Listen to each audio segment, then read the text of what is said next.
Welcome back. So the first topic that we are going to see under SAP for every background is opportunities for all. So this session is very, very important for those who say you're a fresher, because you'll get a clear idea of what we are traveling towards. So I've splitted this entire section into known 8 divisions. To start with, a technology course, a management course, a civil engineering course, a mechanical engineering course, fashion technology, aeronautical engineering course, chemical engineering course, and automobile engineering course. And there might be lots of other courses out there who will also be looking in for this answer. But I would say you can always relate yourself to the nearest course that you find in among these 8 courses, and you can always start from there. So now, what I'm really going to speak about is not what you've learned, what you're going to learn. So when I go with the technology course, first let me address who comes under the technology course and who comes under a non-technical course. So I kept in mind that technology course is something who has got main papers like Java or any programming papers as your main core of your bachelor's degree. Like those people comes under the technology course. Now, when I say management course, whoever does a BBA or an MBA degree, so you come under the management course. Now, when I say civil engineering is a non-technology course because they have maybe one paper as a computer science paper as an allied paper. So they don't come under the technology course. Now, mechanical course is similar to civil engineering course. So they don't either come under the technology course because these two courses are very, very core courses. So they might get one paper from the computer science or they might not. Fashion technology is entirely a different domain. So this is again a non-technology course. But they might have some animation course just for the designing purpose. So they have come under the technology side. Now, aeronautical course, which is again a non-technology course, but they will have lots of things to observe in the computers. But that doesn't mean that they're eligible to code or any kind of things. But the next division is a chemical engineering course. Again, this is a non-technology course because they might have one module or one allied paper as computer science. And automobile engineering course, this is also basically a non-technology course. But all these courses are having a good job opportunity in SAP. So you'll be happy when I say that because when I started my career, they really told me, the one who has counseled me told me that if you are from an MCA background, MCA in India stands for Master of Computer Applications, but there are lots of other conventions in other parts of the globe.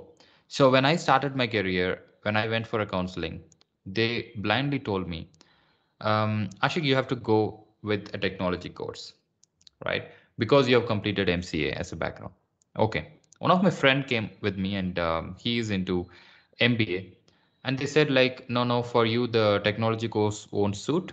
So you must go with a non-technological course. Let's go with SAP MM or SAP SD. Okay. So at that point of time, when I started my career, there was no one really to help me to understand what is the difference between taking a technology course and taking a non-technical course. When you ask me now, after 12 years of my experience and travel in SAP, I would say your bachelor's degree or your master's degree is not the one that decides which module you're going to choose in SAP.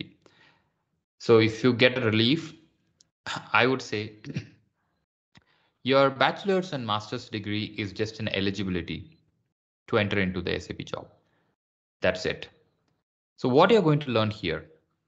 So I have a management course. So why not I learn a technology course?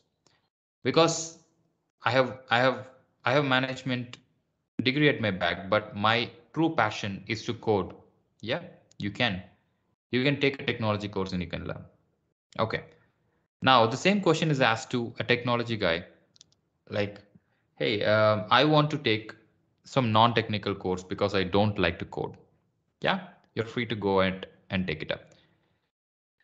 But the split here, what I did here, like say civil engineering, mechanical, aeronautic, fashion, and chemical engineering, automobile engineering. Guys, you have a specific module in SAP that can help your growth.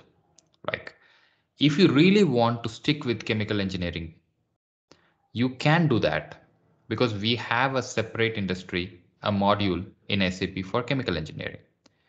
And civil engineering, guys, if you really want to work tightly or closely to the civil course, you can still, because SAP has got a module for that.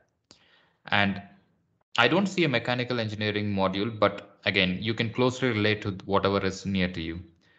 But I know that there is a fashion technology course available in SAP. So fashion technology people can also go in and learn it. And you know that in SAP supports over 6+ industry sectors, and one of them is aeronautical engineering, chemical engineering, automobile, right? So you can still go ahead, pursue the aeronautical passion by working in an aeronautical module, and automobile is very similar. But in addition to these things, if you guys doesn't want to stick with whatever you've learned in your bachelor's, let me be very open and honest with you. So I'm telling you that if you really want to relate yourself into something which you have not learned in your bachelor's degree or which you have not learned in your master's degree, I think you have all sorts of opportunities and all sorts of action plans that you can really relate to in SAP world. So in some time, I'm going to take you through some of the very important concepts, like which module to choose. Okay, what am I going to do with that? So modules like, we'll go with some generic questions and we'll skip on to the very important aspect of which module to choose. In that particular time, you will be able to understand the clear idea about what I exactly mean here. Also, say for example, you are less experienced in an IT domain, like say you have completed your civil engineering course before 2 years and you're working for a core civil engineering industry and you would like to learn SAP. Now you can ask me whether on which slot you will come under. I will come under an experienced slot or I'll come as a fresher. See, basically I will tell you your previous experience when you're on a beginner level in the industry will not be considered when you're taking the SAP experience. I mean to say, if you get a job after 2 years of your job in the previous organization, and if it is a non-SAP job, that 2 years of experience will not be considered. So you can ask me the 2 years is wasted, but there is always a possibility that your salary grade can highly depend upon the previous package that you have drawn in a non-SAP company, right? So these questions were lingering in your mind for so long, and I think like this is the right platform to break that up. And I'm telling you honestly that your bachelor's degree and your master's degree is not going to restrict you from taking any course in SAP. All that matters is your passion to do that particular course. We'll see more about the same topic in the coming sessions. Stay tuned, and I will see you in the next session.